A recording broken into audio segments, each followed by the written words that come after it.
लो भाई चलो शुरू करें अपन तो। देखो लास्ट क्लास मैंने आपको इलेक्ट्रोनेगेटिविटी के बारे में पढ़ाया था और हम देखा था कि इलेक्ट्रोनेगेटिविटी क्या होती है और किन किन फैक्टर्स पे इलेक्ट्रोनेगेटिविटी डिपेंड करती है। तो मैंने आपको बताया था कि जो आपका इलेक्ट्रोनेगेटिविटी वाला टर्म है ना, एक बहुत इंपॉर्टेंट हमने सीखी थी कि अगर आपके पास एक sp हाइब्रिडाइज्ड एटम है तो उसकी इलेक्ट्रोनेगेटिविटी क्या होगी, आधा, फिर किसकी होगी sp2 और फिर किसकी होगी sp3। तो ये मेजर पार्ट हम लोगों ने कवर कर लिया था। आज हम देखो वहीं से आगे बढ़ने जा रहे हैं और बात करने जा रहे हैं अबाउट एप्लीकेशंस ऑफ इलेक्ट्रोनेगेटिविटी। तो देखो एनसीईआरटी में बहुत कुछ तो है नहीं इनके बारे में, बट फिर भी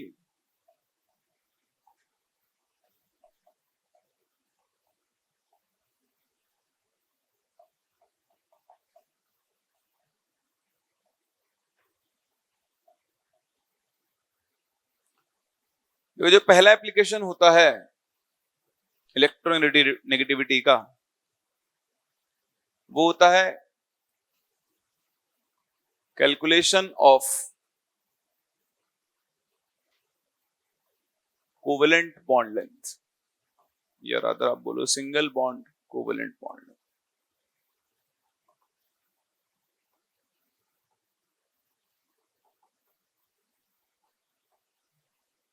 तो अगर दो एटम्स के बीच में जिनकी इलेक्ट्रोनेगेटिविटी अलग अलग है, एक कोवेलेंट बॉन्ड बना हुआ है, तो इनके बीच में क्या कर सकते हैं, इनकी बॉन्ड लेंथ निकाल सकते हैं ए से बी के बीच में। मान लो ए की इलेक्ट्रोनेगेटिविटी एक्स ए है और बी की इलेक्ट्रोनेगेटिविटी क्या है, एक्स बी है। तो यहां पर जो इनके बीच में बॉन्ड बनता है, अगर आप उनकी बॉन्ड लेंथ लिखो which is D A B, इसका एक सिंपल सा फॉर्मूला बनता है radius of A plus radius of B minus 0.09 into X A minus X B. याद बात नहीं रखना है, देखे पढ़े और जाने दें। ये चीज ये बता रही है कि higher is the electronegativity difference, smaller will be the bond length.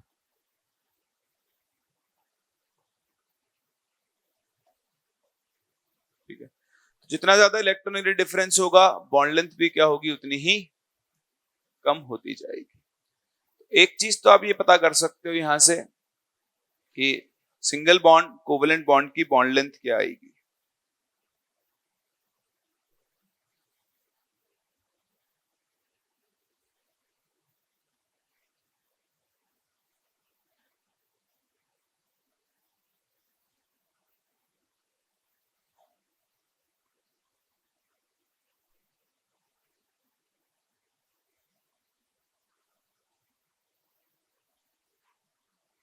हुआ कुछ नहीं, चलिए उसके बाद देखें जो सेकंड आपके पास इसका एप्लीकेशन है, इसमें भी आप सिर्फ फॉर्मूला देख लें और जाने दें, याद रखने की जरूरत नहीं है।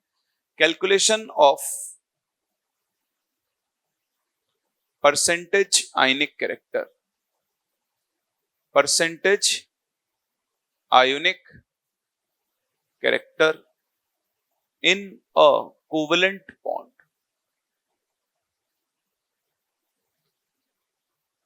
तो अगर आप एक कोवेलेंट बॉन्ड को देखो, है ना, तो कोवेलेंट बॉन्ड में क्या होता है, देखो ए और बी दोनों की इलेक्ट्रोनेगेटिविटी अलग अलग है। मान लो ए जो है वो ज्यादा इलेक्ट्रोनेगेटिव है मान लेते हैं, और बी जो है वो कम इलेक्ट्रोनेगेटिव है। तो जो ज्यादा इलेक्ट्रोनेगेटिव है वो शेयर्ड पेयर ऑफ इलेक्ट्रॉन्स को अपनी तरफ खींचेगा और इस पर पार्शियल नेगेटिव चार्ज आएगा आएगा और बताओ इसके ऊपर कौन सा चार्ज आएगा, पार्शियल पॉजिटिव। एक पर नेगेटिव चार्ज, एक पर पॉजिटिव चार्ज। हमने कभी नहीं सोचा था कि कोवेलेंट बॉन्ड में एटम्स के ऊपर चार्जेस आएंगे, वहां तो इलेक्ट्रॉन्स की क्या होती है, म्यूचुअल शेयरिंग होती है। लेकिन इलेक्ट्रोनेगेटिविटी में डिफरेंस आने की वजह से इस पर पार्शियल नेगेटिव और इस पर पार्शियल पॉजिटिव चार्ज जनरेट हो गया है। यानी इसके अंदर थोड़े बहुत कौन से कैरेक्टर आ गए हैं, आयनिक कैरेक्टर आ गए हैं। अब यहां लिख भी सकते हो कि due to generation of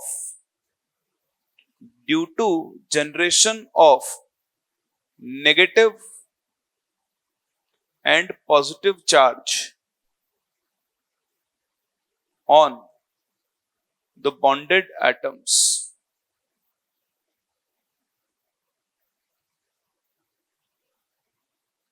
partial ionic characters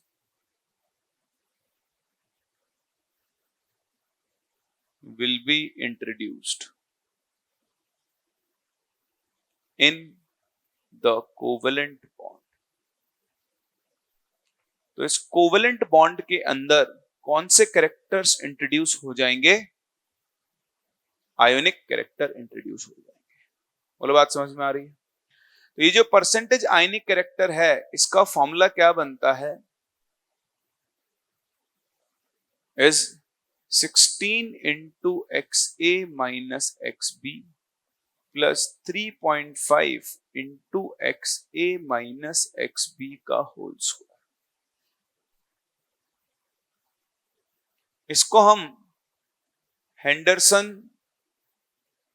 होता है, एंडरसन होता है, एंडरसन होता है, एंडरसन जूते बनाने वाला इक्वेशन बोलता है। Anderson shoemaker equation. शुमाकर नहीं है, शूमेकर। शुमाकर वाज अलग, Schumacher was Michael Lal Schumacher. हाँ, हिंदी इंग्लिश। चलिए, तो अगर इलेक्ट्रोनेगेटिव डिफरेंस की वैल्यू 1.7 आ जाती है, तो जो बॉन्ड है will have 50% ionic and 50% covalent characters. अगर XA माइनस XB की वैल्यू 1.7 से ज्यादा आ जाती है, then the bond will have more ionic character and will be predominantly ionic. और अगर दो एटम्स के बीच में इलेक्ट्रॉन डिफरेंस ऑब्वियसली 1.7 से कम है, तो bond will have more covalent character and it will be predominantly covalent.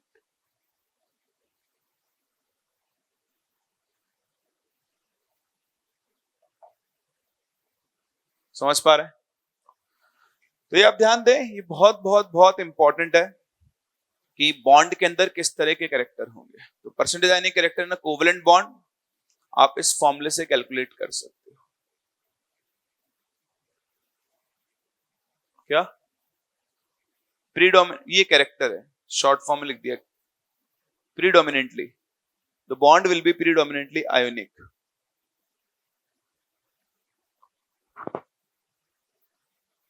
चले आगे, चलिए नेक्स्ट देखें इसका जो एप्लीकेशन है थर्ड।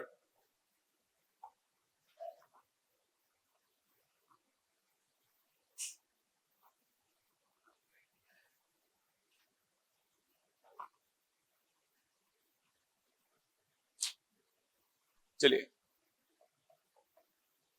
एसिडिक बेसिक, ये एक काम करो, समझ लिखो आप, सिंपल ऐसा लिखो बेटर है। नेचर ऑफ ऑक्साइड्स,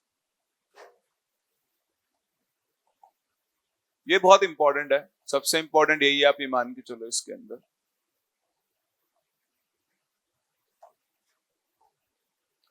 देखो, on the basis of nature आपके पास तीन तरह के ऑक्साइड्स होते हैं। एक होते हैं एसिडिक ऑक्साइड्स, एक होते हैं बेसिक ऑक्साइड्स, और तीसरे कौन से होते हैं? न्यूट्रल ऑक्साइड्स, और चौथे ऑब्वियसली होते हैं एम्फोटेरिक ऑक्साइड्स। तो चार आपके पास कैटेगरी होती है। आइए सबसे पहले बात करते हैं एसिडिक ऑक्साइड्स की। नहीं चल रहा?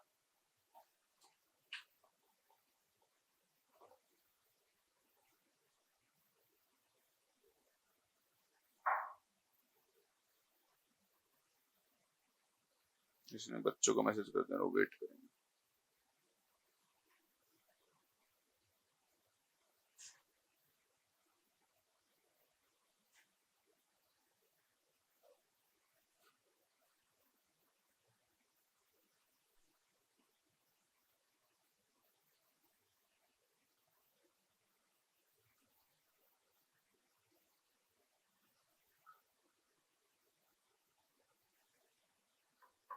ठीक है। तो देखो एसिडिक ऑक्साइड्स क्या होते हैं, these are simply the oxides which produce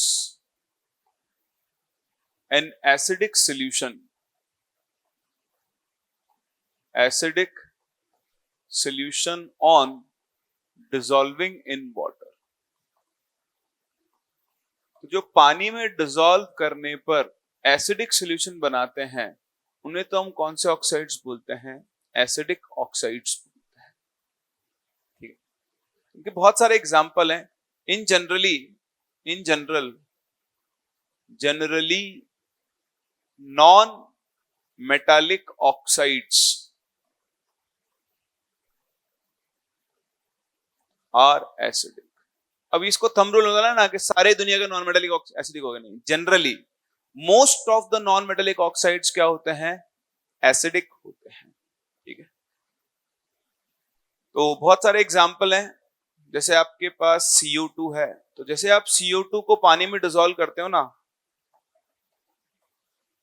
तो CO2 को पानी में डिसॉल्व करने पर आपके पास सोडा वाटर बन जाता है which actually contains H2CO3, जो कि आपका कार्बोनिक एसिड होता है। आप तो डॉक्टर लोग हो, आप तो पढ़ते भी हो। हम जो CO2 हमारे ब्लड में जाती है, जब हम ऑक्सीजन इनहेल करते हैं, एक्सहेल करते टाइम कुछ CO2 डिसॉल्व हो जाती है ब्लड के अंदर, वो कार्बोनिक एसिड की फॉर्म में डिसॉल्व होती है, इसीलिए हमारा ब्लड एक बफर की तरह काम करता है ना। दूसरा, ऐसे ही आपके पास SO2 हो गई, SO3 हो गई, हेलो हेलो, है ना, N2O5 हो गया, ये सब के सब एसिडिक ऑक्साइड्स होते हैं। ये ध्यान रखना, किसी भी ऑक्साइड का जो एसिडिक नेचर है, एसिडिक नेचर, इट इज, जी 2 बार जीते रहो, is directly proportional to positive oxidation state of central atom. तो जो आपका सेंट्रल एटम है उसके ऊपर जो पॉजिटिव ऑक्सीजन स्टेट आएगी, एसिडिक नेचर उसके क्या होता है, डायरेक्टली प्रोपोर्शनल होता है। जैसे मैं आपको बताऊं, यहां पर आप देखें ऑक्सीजन स्टेट कैसे निकालते हैं। अभी के लिए आप सब मान लें कि ऑक्सीजन पे चार्ज होता है -2। कितना चार्ज होता है बताओ, ये 2 ऑक्सीजन पे चार्ज मिला के कितना आएगा, -4। बताओ इसके -4 को बैलेंस करने के लिए इस पे कितना आ जाएगा, +4। दिख रहा है? बताओ यहां कितने ऑक्सीजन है, 2, फिर से -4, -4 को बैलेंस करने के लिए +4। दिख रहा है? यहां देखो -6, -6 को बैलेंस करने के लिए कितना आएगा, +6, -4 प्लस। यहां देखो 5 ऑक्सीजन इंटू 2 -10, लेकिन नाइट्रोजन कितने हैं, 2, तो 2 नाइट्रोजन बैलेंस करेंगे -10 को, मतलब 2 पर आया +10। बताओ एक नाइट्रोजन पे कितना आएगा, +5। या तो ये तरीका है। एक तरीका क्या है, आपको नाइट्रोजन का ऑक्सीडेशन नंबर निकालना है, उसको x मान लो, तो 2 इंटू एक्स प्लस 5 ऑक्सीजन, इसका चार्ज है -2 और पूरा मॉलिक्यूल न्यूट्रल है तो इक्वल टू 0, तो यहां से निकाल लो x की वैल्यू +5। आगे हम रेडॉक्स रिएक्शंस पढ़ेंगे चैप्टर, वहां पे और अच्छे से सीखेंगे, बट हाल फिलहाल आपको बेसिक ऑक्सीडेशन नंबर निकालना ऐसे आना चाहिए। बोलो समझ में आता है? कोई डाउट हो गया, लगा दो। क्या हुआ एकदम से गया वो? फाइनली नीरज की मेहनत रंग लाते हुए।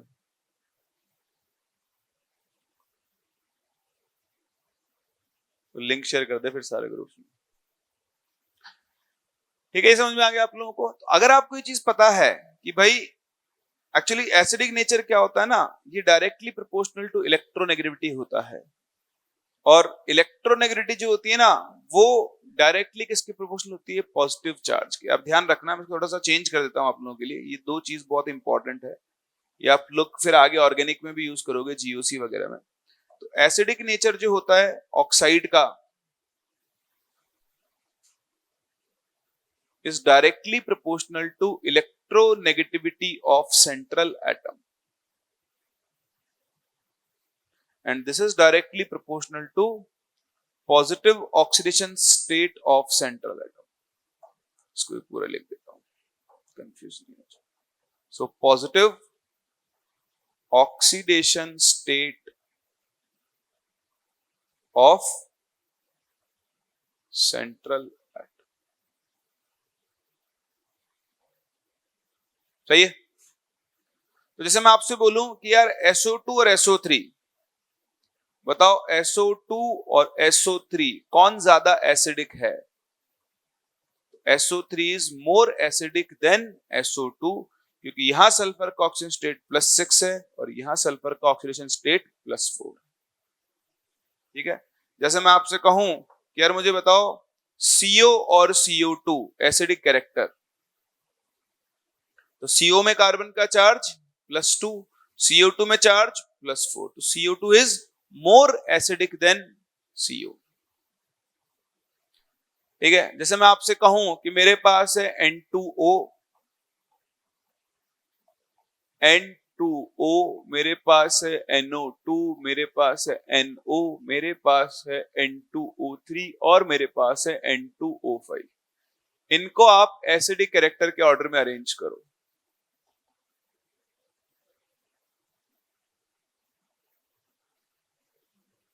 आगाज में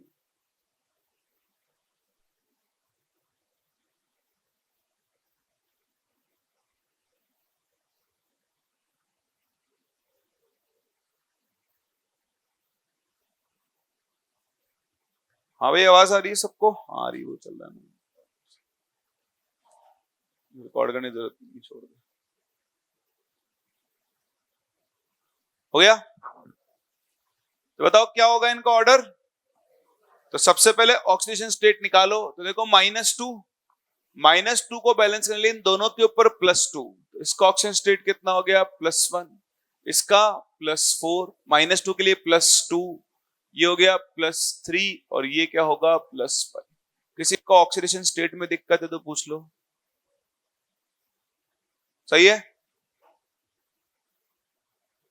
हाँ हो, कहां चले गए? नहीं नहीं, देख रहा उधर यार, उधर आपसे नहीं कह रहा उनसे। आप इतना ईगो भी मत लिया करो चीजों। तो बताओ सबसे कम एसिडिक कैरेक्टर किसका होगा? N2O, फिर NO, फिर N2O3, फिर NO2 और फिर N2O5। तो बहुत ही सिंपल है। अगर आपके पास नॉन मेटालिक ऑक्साइड्स हैं तो उनका नेचर एसिडिक हो सकता है, और जैसे जैसे सेंट्रल एटम का पॉजिटिव ऑक्सीडेशन स्टेट बढ़ता जाएगा वैसे वैसे उसका एसिडिक कैरेक्टर भी क्या होगा? बढ़ता जाएगा। चलिए,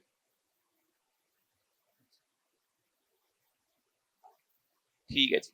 इसके बाद देखिए दूसरा important point, some metallic oxides in their higher oxidation state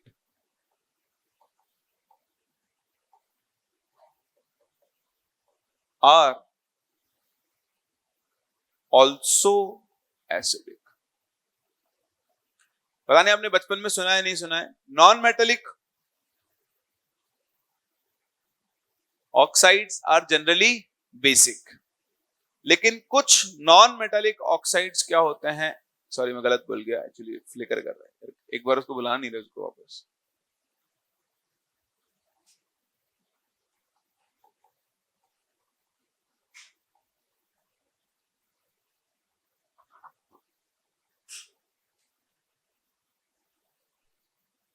तो मैं निकाल नहीं पाएंगे इसको, और बता देता, दूरदर्शन बन गया है, वो लाइन आती है ना कलरफुल दूरदर्शन पे। चलिए देखें, तो जैसे Mn2O7 है, यहां पर Mn अपनी हाईएस्ट ऑक्सीजन स्टेट में है +7। यहां क्रोमियम आपको देखने में 10 लगेगा, +10 नहीं होती है। क्रोमियम यहाँ की हाईएस्ट अपनी स्टेट में होता है +6। क्यों होता है मैं आपको आगे सिखाऊंगा, अभी तो बता नहीं सकता इसके बारे में ज्यादा कुछ मैं। अब समझें, ये भी एक मेटल है, ये भी एक मेटल है, और मेटल ऑक्साइड जनरली नेचर में कैसे होते हैं? बेसिक। लेकिन कुछ मेटल ऑक्साइड्स जिनमें मेटल जो है अपनी हाईएस्ट ऑक्सीजन स्टेट में होगा, वहां पर उनका नेचर कैसा होता है, एसिडिक। तो ये दो एग्जांपल्स आप जरूर जरूर जरूर ध्यान रखें। Mn2O7 एसिडिक नेचर का होता है, ठीक है। तो अगर आपके पास कुछ ऑक्साइड्स दिए हुए हैं, आपको उनको एसिडिक कैरेक्टर के ऑर्डर में अरेंज करना है, तो आपको उनका क्या देखना पड़ेगा, ऑक्सीडेशन स्टेट। जिसका ऑक्सीजन स्टेट ज्यादा है उसका एसिडिक कैरेक्टर भी क्या होगा, ज्यादा। अच्छा, मैं आपसे पूछूं, बताओ CO2 and NO2 acidic character,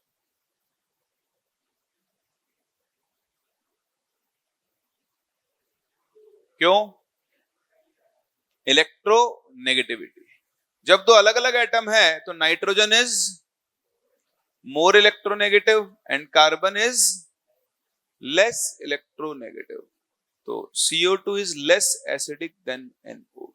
इसमें कुछ रटने का नहीं है, आप समझे। ये दो एग्जांपल है, आप आगे चल के डी ब्लॉक में पढ़ोगे, इनके बारे में और पढ़ोगे।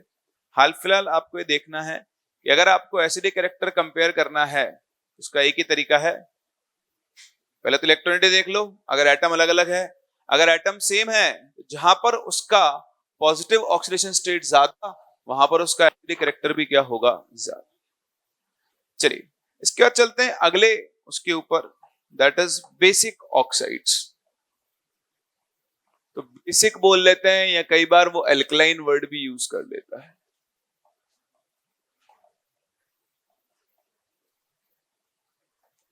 तो बेसिक या एल्कलाइन क्या होंगे, these are the oxides which produce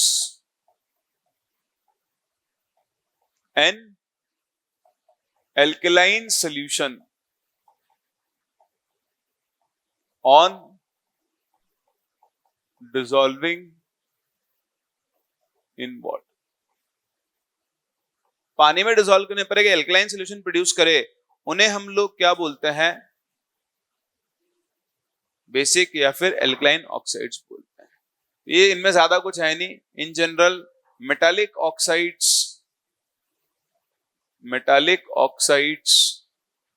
are generally basic in nature, पहली बात। और दूसरा, जो बेसिक नेचर है is directly proportional to metallic.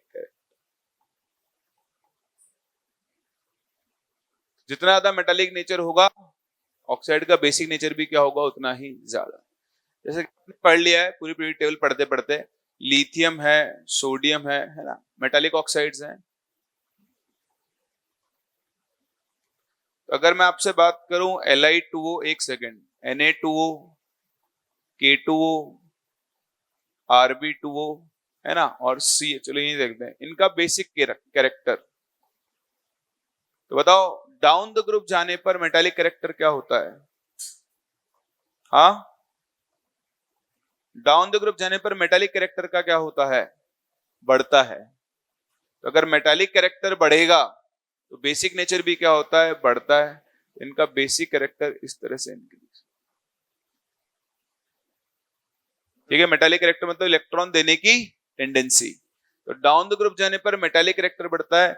जितना ज्यादा मेटालिक कैरेक्टर होगा, बेसिक नेचर भी क्या होगा, उतना ही ज्यादा। तो इन जनरल अगर आप यहां पर देखो, लिथियम है, फिर इधर ही यहां पर कौन आ जाएगा, beryllium, magnesium, calcium, strontium, barium. तो इनके ये सारे के सारे जो ऑक्साइड्स हैं, these form basic oxides. Beryllium की अगर आप बात करो तो हम पढ़ने वाले हैं ये कैसा ऑक्साइड बनाता है, एम्फोटेरिक। तो बेरिलियम एक मेटल है, लेकिन फिर भी ये कैसा ऑक्साइड बनाता है, एम्फोटेरिक। उसका कारण है, सीखोगे आप लोग आगे चल के। अच्छा, मेटल्स की अगर हम बात करें तो हमारे पास S ब्लॉक मेटल्स भी हैं, D ब्लॉक मेटल्स भी हैं, और P ब्लॉक मेटल्स भी हैं। तो आप ध्यान रखना कि अगर हम बेसिक नेचर ऑफ ऑक्साइड्स की बात करें, basic nature of oxides, S block metals का सबसे ज्यादा होता है। फिर उसके बाद आपके पास कौन सी आती हैं, D ब्लॉक मेटल्स। पी में तो बहुत कम है इसलिए उनकी बात नहीं करते हैं। तो मेजरली एस ब्लॉक मेटल के जो ऑक्साइड्स होंगे वो डी ब्लॉक मेटल के ऑक्साइड से नेचर में क्या होंगे, ज्यादा बेसिक होंगे।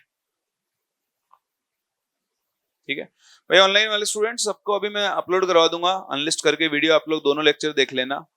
2 लेक्चर शायद आपके मिस हुए हैं ग्लिच की वजह से ऐप में। आज ऐप आफ्टरनून तक ठीक हो जानी चाहिए मोस्ट प्रोबेबली। वो सर्वर का इशू है, वो टेक्निकल है, हम लोग भी मतलब टीम लगी हुई है, मैं तो क्या लगा हुआ हूँ, बोला है मैंने उनको जल्दी जल्दी कर देंगे उसको रिजॉल्व। समझ में आ गया आपको? तो 2 तरह के ऑक्साइड हो गए, एक हो गया एसिडिक, दूसरा क्या हो गया, बेसिक। तीसरी जो कैटेगरी आती है ऑक्साइड्स की, उन्हें हम बोलते हैं न्यूट्रल ऑक्साइड्स। क्या बोलते हैं? न्यूट्रल ऑक्साइड्स क्या होते हैं? Neither acidic nor basic. तो जो ना एसिडिक हो ना बेसिक हो, उन्हें हम कौन से ऑक्साइड्स बोलते हैं? न्यूट्रल ऑक्साइड्स बोलते हैं। ठीक है, तो न्यूट्रल ऑक्साइड्स के तो आपको एज इट इज एग्जांपल ध्यान रखने हैं। 3 मेजर ऑक्साइड्स है, एक है CO, एक है NO और एक है N2। रट लें इनको। तो 3 आपके मेजर न्यूट्रल ऑक्साइड्स हैं, carbon monoxide, nitric oxide NO, है ना। इसका नाम भी ध्यान रखना, कई लोगों को इसका नाम नहीं पता होता है, नाइट्रिक ऑक्साइड। और ये होता है नाइट्रस ऑक्साइड, और इसको तो आप सभी जानते हो, कार्बन मोनोऑक्साइड।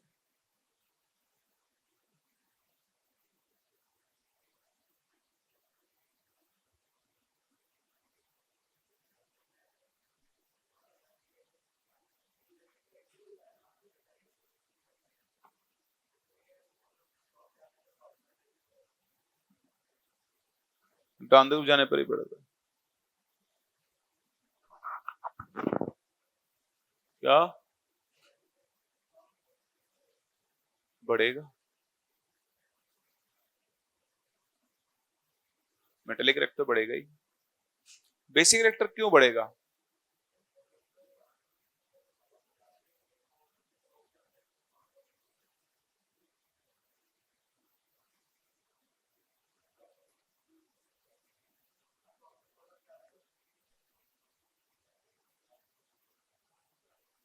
दिखा देना एक बार, देख लें। लिख लिया आप लोगों ने? ये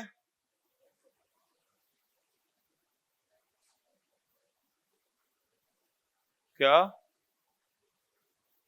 न्यूट्रल में H2O एम्फोटेरिक होता है, न्यूट्रल नहीं बोल के उसको हम एम्फी, उसका एक डिफरेंट नेचर होता है।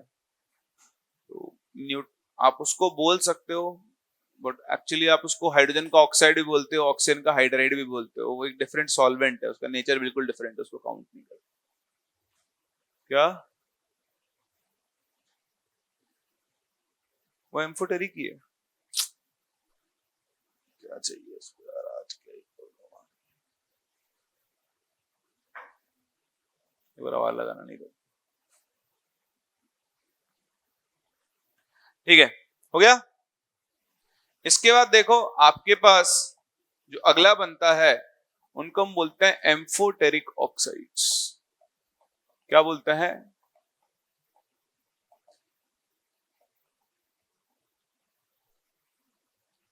एम्फोटेरिक ऑक्साइड्स क्या होते हैं? Which can act as both acid and base, और ऐसा बोल सकते हो विच कैन रिएक्ट विद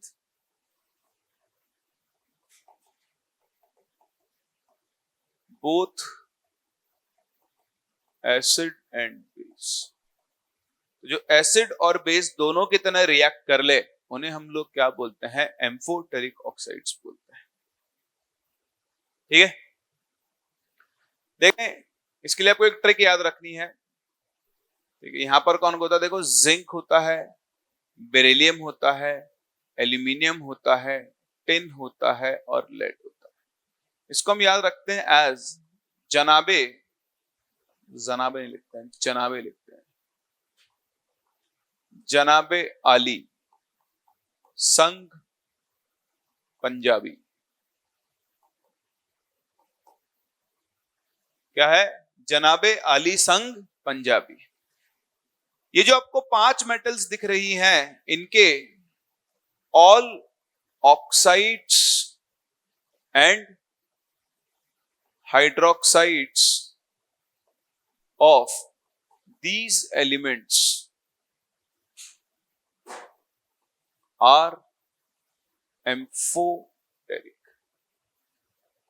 इनके जितने भी ऑक्साइड्स और हाइड्रोक्साइड्स हैं सबके सब नेचर में कैसे होते हैं? एम्फोटेरिक।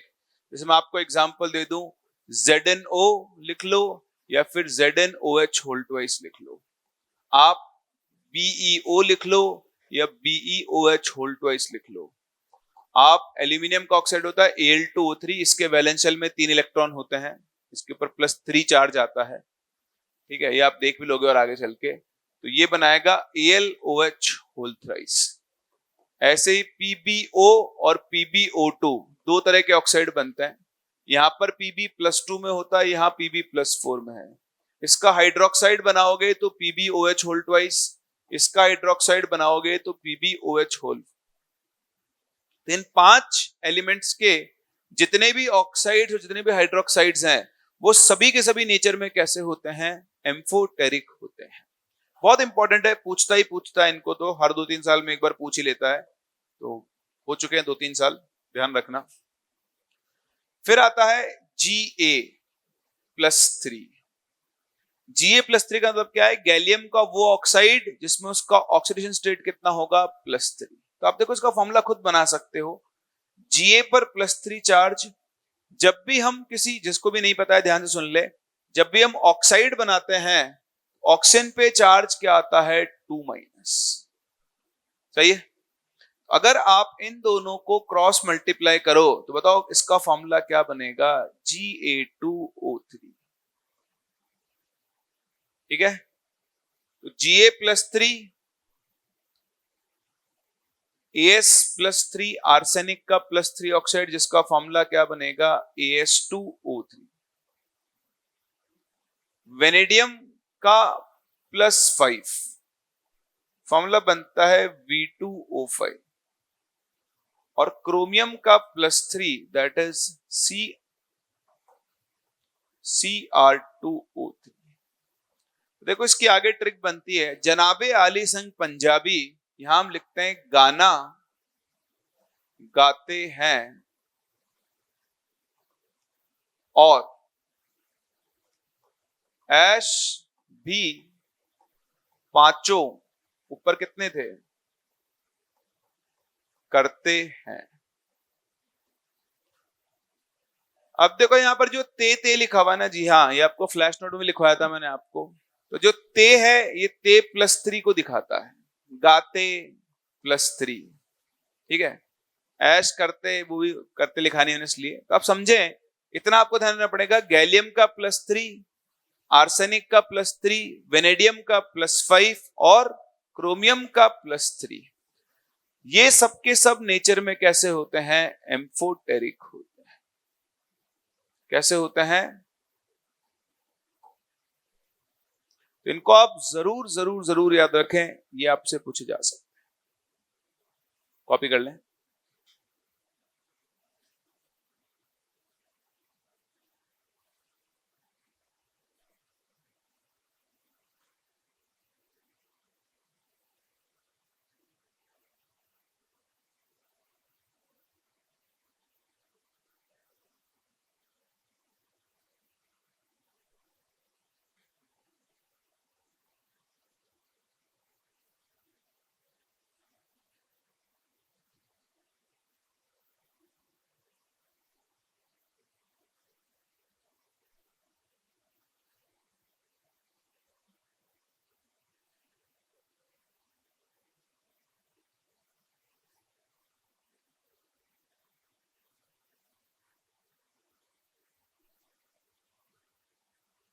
हो गया? चलिए, बहुत ही बढ़िया। तो बस यही आपके कुछ छोटे छोटे एप्लीकेशंस हैं जो मेजरली काम में आएंगे, बाकी तो फिर जरूरत है नहीं अभी और किसी चीज की। ठीक है, चलिए नेक्स्ट हम एक और चीज सीखने जा रहे हैं, हेडिंग डालें next, hydration and hydration energy.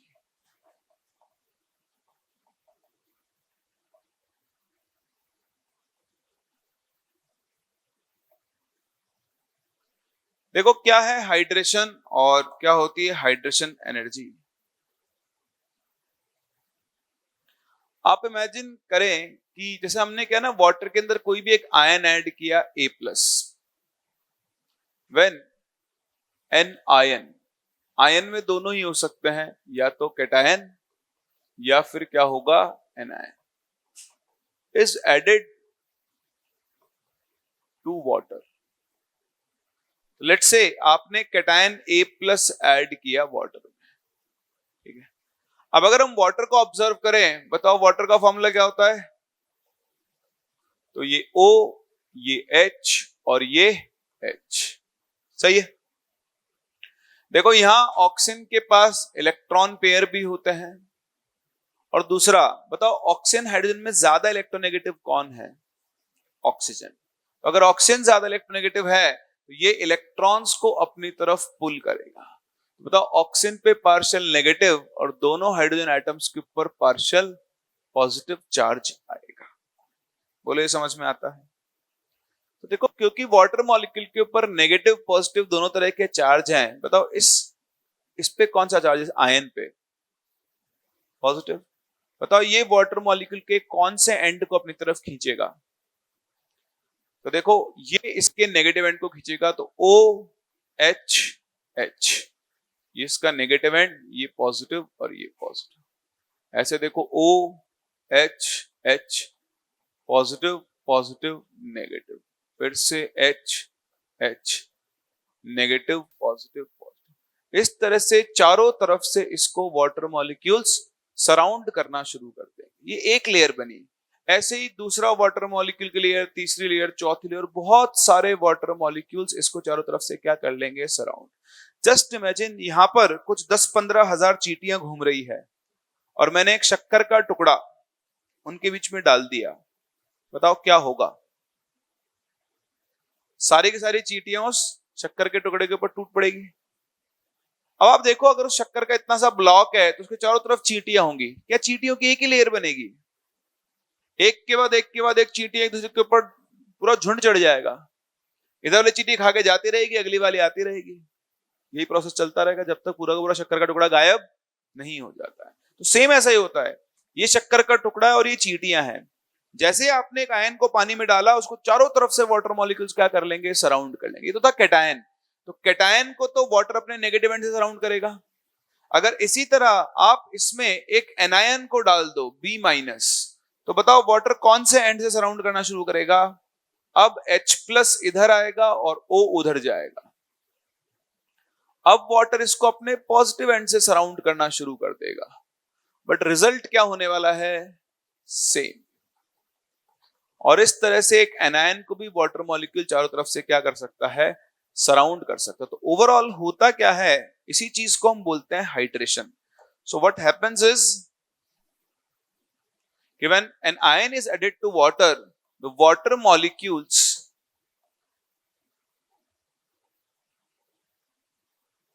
surround it from their oppositely charged ends, and this process is called hydration. इसे आप हाइड्रेशन या फिर बेटर एक और नाम, बेटर क्या सेम ही चीज है, नाम देते हैं सॉल्वेशन।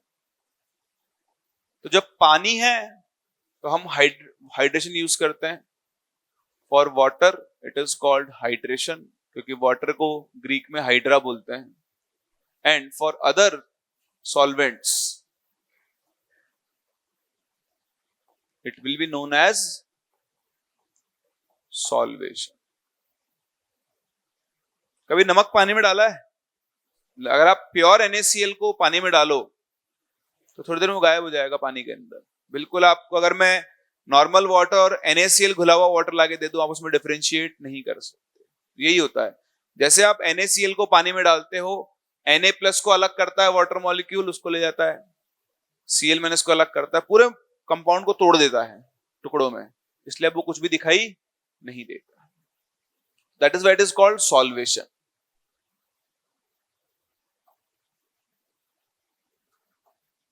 फिर देखो, अब इस प्रोसेस को अगर हम ऑब्जर्व करें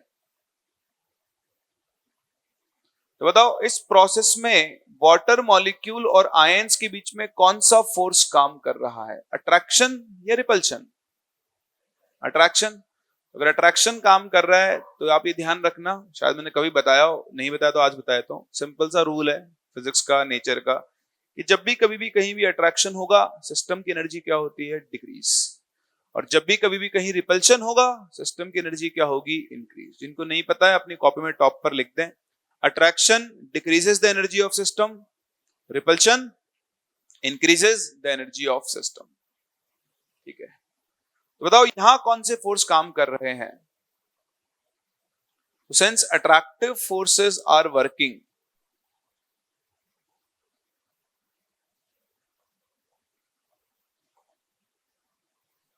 it results in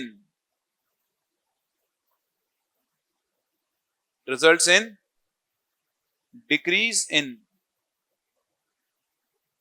energy of system and energy is released during hydration and is known as hydration energy।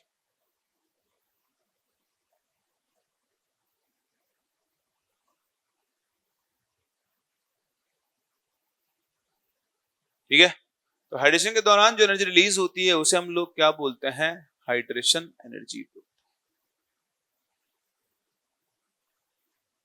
ठीक है, अब बहुत सिंपल सी बात है, किसी भी आयन के लिए हाइड्रेशन एनर्जी जो है, आप खुद बताओ, एक आयन पे चार्ज है A+, एक पे है A2+ और एक पर है A3+, किसका हाइड्रेशन ज्यादा होगा? तो हाइड्रेशन एनर्जी जो होती है ना, it is directly proportional to charge. एक काम करो, पहले एक चीज और लिख दो इसमें, hydration energy is directly proportional to extent of hydration. Extent of hydration का मतलब क्या है,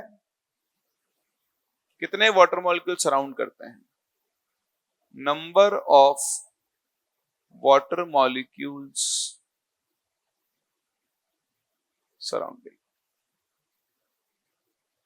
ठीक है, और ये एक्सटेंट ऑफ हाइड्रेशन किस पे डिपेंड करता है, चार्ज और साइज पर। काम करते हैं, चार्ज को अलग करते हैं, साइज को अलग करते हैं। ठीक है, चार्ज ऑफ आयन, आयन के ऊपर चार्ज जितना ज्यादा होगा, बताओ उसकी हाइड्रेशन एनर्जी भी क्या होगी, उतनी ही ज्यादा, या उतने ही ज्यादा वाटर मॉलिक्यूल्स को क्या करेंगे, सराउंड करेंगे। जैसे मैं आपसे बोलूं कि आपके पास एक आयन है A+, एक है A2+, एक है A3+, बताओ किसका एक्सटेंट ऑफ हाइड्रेशन ज्यादा होगा, तो A3+, A2+, A+। दिक्कत करा मैं बार बार, अभी केबल गई इसकी, सही है। सेम चीज आयन के लिए है, अगर आपके पास कोई आयन है B-, B2-, B3-, तो बताओ एक्सटेंट ऑफ हाइड्रेशन क्या होगा,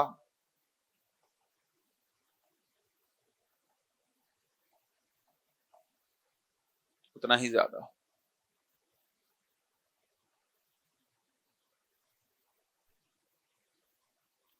सही है, चलिए बहुत ही बढ़िया। तो किसी को डाउट तो पूछ लो। ये होता है हाइड्रेशन और हाइड्रेशन एनर्जी, पहली बात ये आपको समझ में आना चाहिए इसका मतलब। अच्छा, दूसरा साइज पर भी डिपेंड करता है ये, तो वो अपन देख लेते हैं।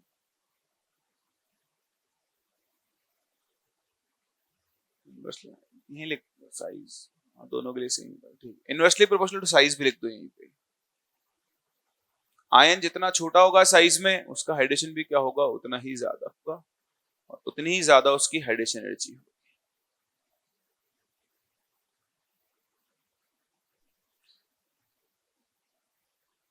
हो गया?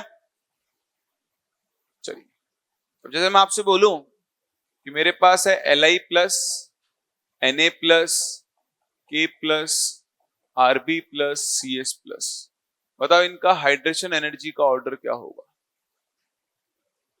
तो देखो, डाउन द ग्रुप जाने पर साइज क्या होता है, बढ़ता है। क्या सब पे चार्ज सेम है? तो चार्ज सेम है तो फिर अपन क्या देखेंगे, साइज। जिसका साइज सबसे छोटा उसकी हाइड्रेशन एनर्जी क्या होगी, सबसे ज्यादा।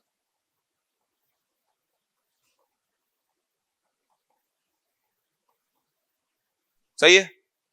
मैं आपसे कहूं कि मेरे पास है Li प्लस Mg2 प्लस और Al3 प्लस, बताओ हाइड्रेशन एनर्जी का ऑर्डर। तो सबसे कम Li प्लस, फिर Mg2 प्लस और फिर क्या होगा, Al। देखो ये आप देख भी सकते हो, चार्ज बढ़ रहा है, ठीक है। दूसरा साइज लिथियम, मैग्नीशियम, एल्यूमिनियम, इन दोनों की साइज ऑलमोस्ट सेम होती है। डायगोनल रिलेशनशिप मैंने आपको बताया था। और बताओ लेफ्ट टू राइट जाने पर साइज क्या होती है, डिक्रीज।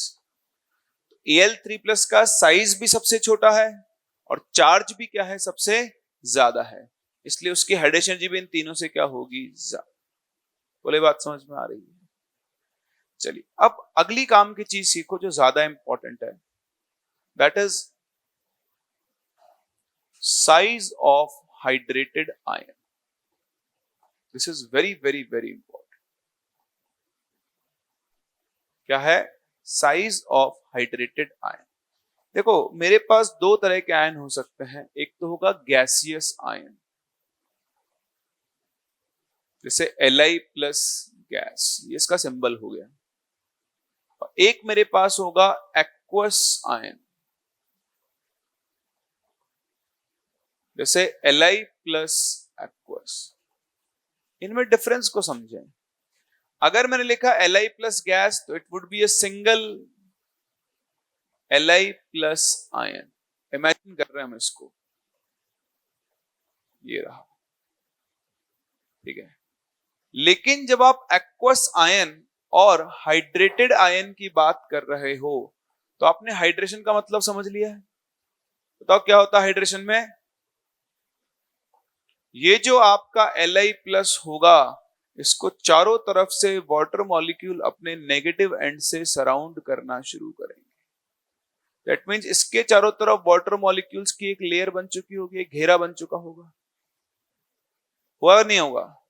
तो अगर मैं आपसे पूछूं, बताओ इन दोनों में से किसका साइज बड़ा होगा? दिख रहा है? ये तो एक अकेला इतना सही होगा अगर होगा तो, और वो अपने साथ पूरा एक घेरा लेके, झुंड लेके घूम रहा है, किसका? वाटर मॉलिक्यूल्स का। सो आप ये समझें कि हमेशा साइज ऑफ हाइड्रेटेड आयन, पहली बात तो, will be greater than size of gaseous ion. बोलो इतनी बात समझ में आती है ना? ठीक है। अच्छा, अभी आपको ये पता है कि ये तो Li प्लस है। अगर मैं Li प्लस की जगह Na प्लस लूं, सुनो ध्यान से लिख लेना, अगर मैं Li प्लस की जगह यहां Na प्लस लूं, उसके चारों तरफ जो वाटर मॉलिक्यूल्स होंगे वो Li प्लस से ज्यादा होंगे या कम?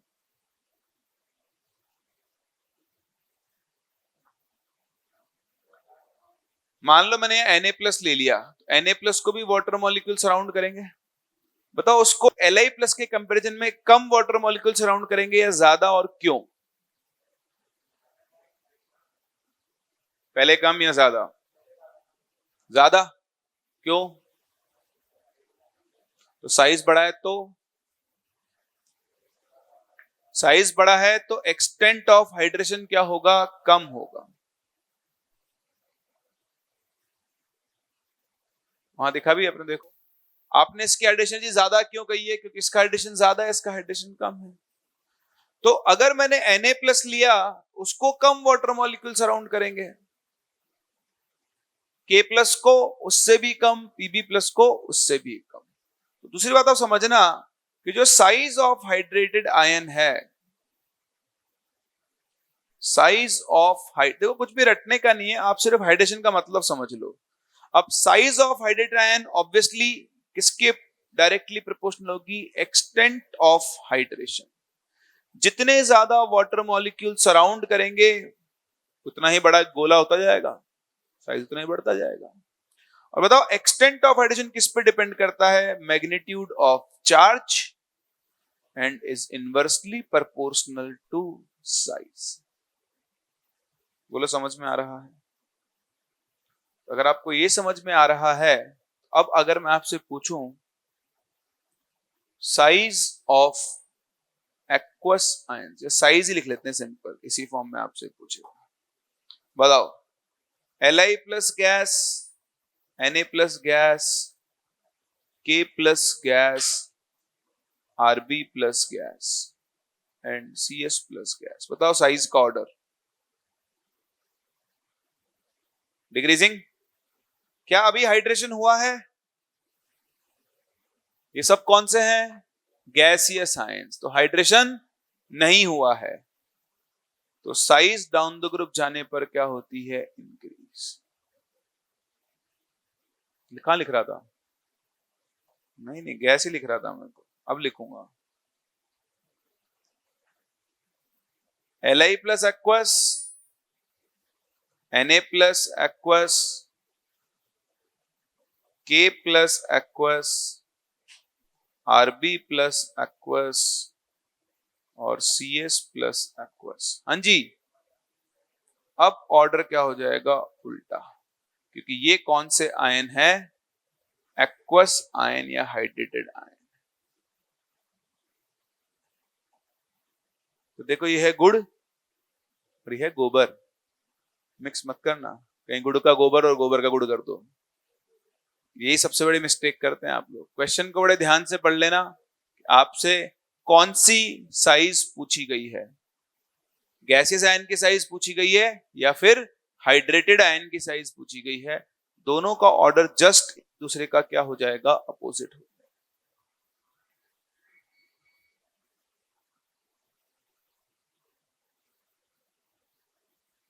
सही है?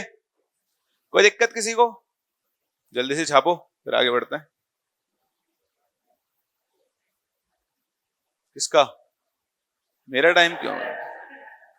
मैंने तुम्हारा क्या बिगाड़ा है? मेरा टाइम कर रहे हो? है टाइम हो मेरे दुश्मनों का।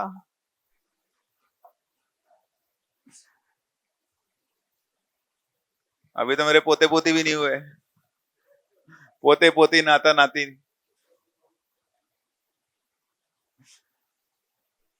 टाइम बर्बाद भी तो कितना हो गया आज मेरा। चलिए, ये समझ में आ गया आप लोगों को। फिर तीसरी चीज हम यहां पर देखते हैं इलेक्ट्रिकल कंडक्टिविटी। क्या देखते हैं? Electrical conductivity.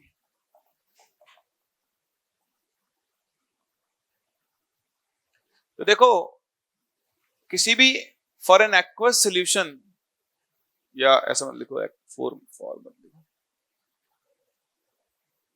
An aqueous solution containing ions conduct electricity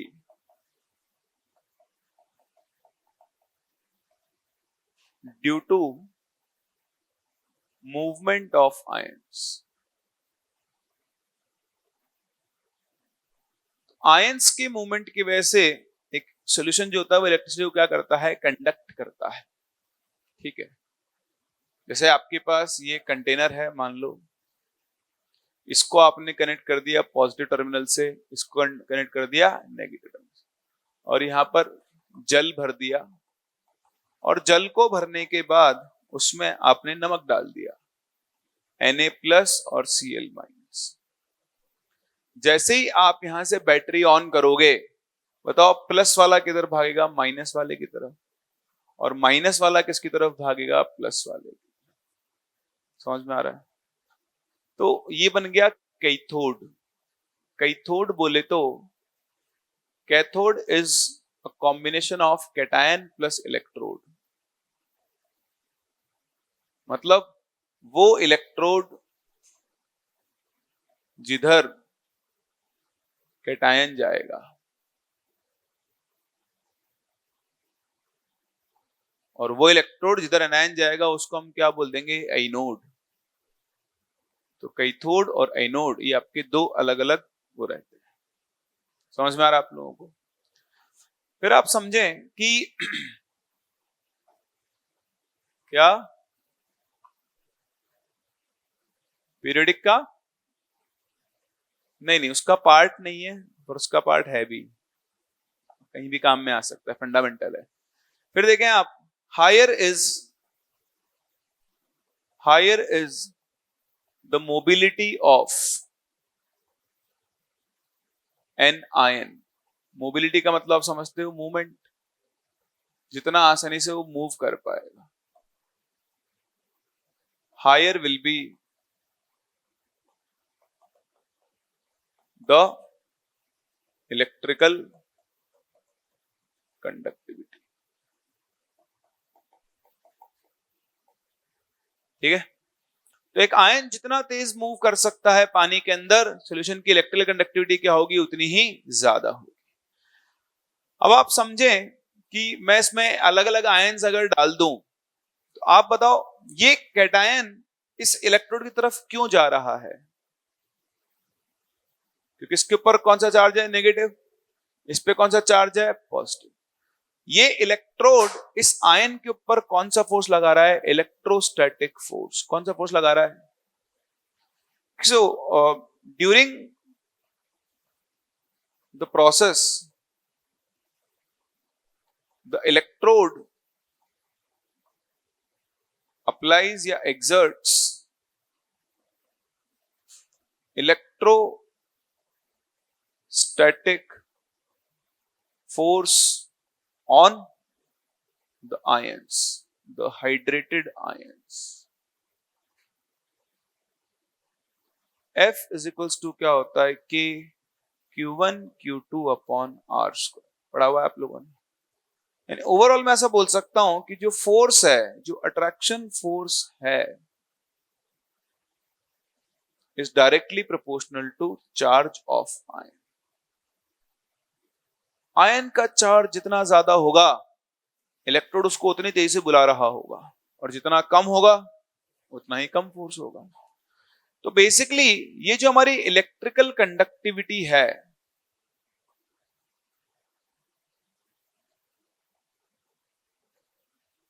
ये डायरेक्टली प्रोपोर्शनल टू क्या होती है, चार्ज ऑफ आयन। अगर चार्ज अलग अलग है तो सोचने का ही नहीं है। इलेक्ट्रिकल कंडक्टिविटी जिसका चार्ज ज्यादा, उसकी कंडक्टिविटी भी क्या होगी, ज्यादा। फॉर एग्जाम्पल मैं आपसे कहूं कि मेरे पास Li प्लस एक्वस है, मेरे पास Mg2 प्लस एक्वस है, और मेरे पास Al3 प्लस एक्वस है। बताओ इलेक्ट्रिकल कंडक्टिविटी का ऑर्डर। तो जिसका चार्ज ज्यादा, उसकी इलेक्ट्रिकल कंडक्टिविटी भी क्या होगी, ज्यादा।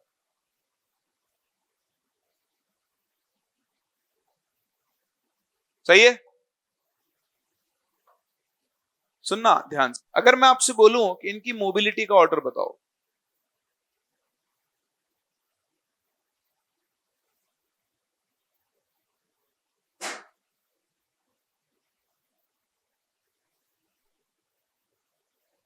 ठीक है, तो अगर आप इनका मोबिलिटी ऑर्डर देखो तो वो जस्ट उल्टा होगा। ये से कैसे?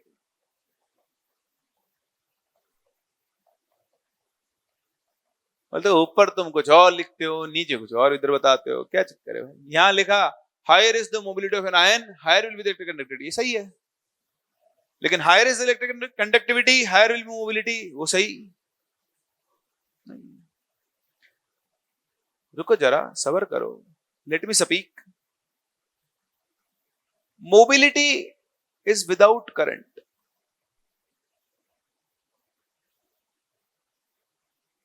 जैसे आप एक शांत बहती नदी में जाओ बोट के ऊपर बैठ के, और आपको अब से 15-20 फीट दूर एक मगरमच्छ दिखाई दे, तो मगरमच्छ बोट के आसपास आएगा भी तो को डर नहीं है, कोई फर्क नहीं पड़ेगा, आराम से घूमता रहेगा अपना इधर उधर। तो मगरमच्छ इज मोबाइल, मोबिलिटी। एक बार बोट से अंदर कूदो बाहर पानी के अंदर, then you will see electrical conductivity. Difference समझ में आ रहा है? नहीं समझ में आया? मगरमच्छ पहले अपनी इच्छा अनुसार घूम रहा था, उसे तुमसे कोई लेना नहीं था, तुम बोट पे बैठे हो, बैठे रहो, why should I care? But when you jumped into water, you are the food now. Strong attraction force. तीव्र गति से मगरमच्छ आपकी तरफ आएगा और आप वो पकड़ के अंदर लेके जाएगा। That is conductivity. और जब आप बोट के ऊपर बैठ रहे थे, मगरमच्छ फ्री घूम रहा था, that was mobility. Mobility is कि आयन अपनी इच्छा से घूम रहा है, उसके ऊपर किसी का कोई इंफ्लुएंस या फिर अट्रैक्शन फोर्स नहीं है। तो मोबिलिटी अगर आप देखें तो आप समझो मेरे पास Li प्लस है, मान लो इसको इतने वाटर मॉलिक्यूल्स ने सराउंड किया, एक्सटेंट ऑफ हाइड्रेशन थोड़ा ना अजीब सा है लेकिन जरूरी है। अजीब तो है। बताओ Li प्लस और Mg2 प्लस किसको ज्यादा वाटर मॉलिक्यूल सराउंड करेंगे?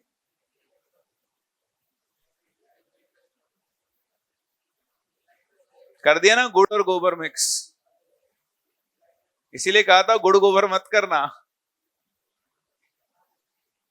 चलो एक काम करते हैं, ये अपन नेक्स्ट क्लास कवर करेंगे, समय कम है, मैं पूरा समझा भी नहीं पाऊंगा, मजा भी नहीं आएगा, तो आज अपन यहीं तक कर रहे हैं। नेक्स्ट क्लास थोड़ी छोटी होगी, 20, 25, 30 मिनट की है। ये वाला समझा देता हूं, दोबारा समझा दूंगा, पहले आप होमवर्क लिख लो। मॉड्यूल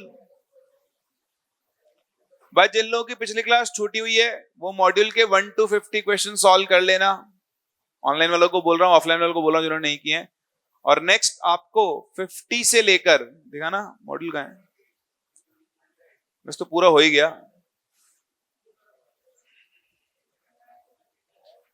रुको जरा, वैसे तो आज पीएसएस भी मिलेगी तुमको 100, है ना? अगले 50 क्वेश्चन 50 to 100 ये आपका होमवर्क है, ये अपन डिस्कस करेंगे और साथ में ये बचा हुआ पार्ट कर लेंगे। अब ये देखो मैंने आपको क्या सिखाया, चार्ज ज्यादा उतने ज्यादा वाटर मॉलिक्यूल सराउंड करेंगे, Mg2 प्लस को और ज्यादा वाटर मॉलिक्यूल सराउंड करेंगे और Al3 प्लस को और भी ज्यादा वाटर मॉलिक्यूल सराउंड करेंगे। तो बताओ पानी में सबसे बड़ा साइज किसका?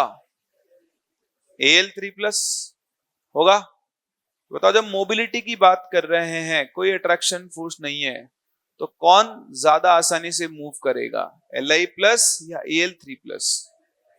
क्योंकि साइज में क्या है, छोटा आदमी जाम में से आराम से निकल जाता। मान लो एक ट्रैफिक जाम लगा हुआ है, उसमें एक बस वाला भी है, कार वाला भी है, बाइक वाला भी और साइकिल वाला भी है। 2 किलोमीटर लंबा जाम है, बताओ पहले कौन निकलेगा? उठाए कंधे पे, चलो किधर से भी निकल जाएगा। बाइक वाला कैसे उठा के निकलेगा? निकलेगा कौन? साइकिल वाला है, यूं उठाएगा और चलता रहेगा सबको चिढ़ाता हुआ। पैदल, हाँ ऑब्वियसली पैदल ही निकलेगा, तो घुटनों के बल थोड़ी चलेगा है, या सर के बल चल के थोड़ी निकलेगा। So the point is this is smaller in size.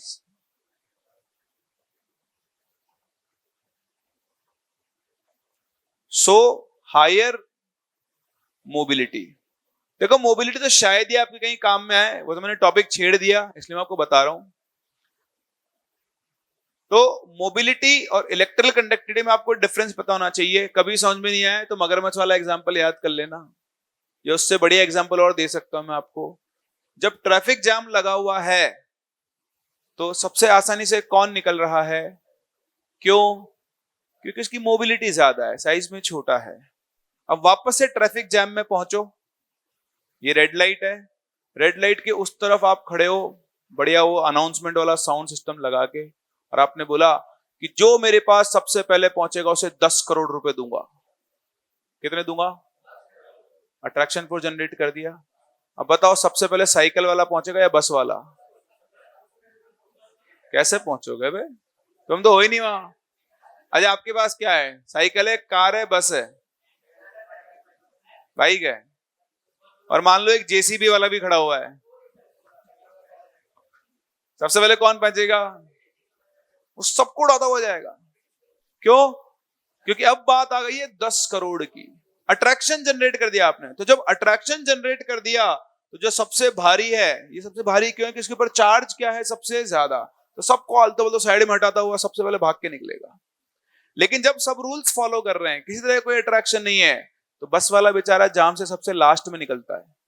चाहे जाम हाईवे पे लगे, चाहे जाम सिटी के अंदर लगे, कार वाले बाइक वाले कहीं ना कहीं से घुसे जाते हैं। वो सोचता है कोई एक चपटा हो जाएगा, रुक जाओ। हाँ, समझ पा रहे मेरी बात को? So this is the difference between mobility and conductivity.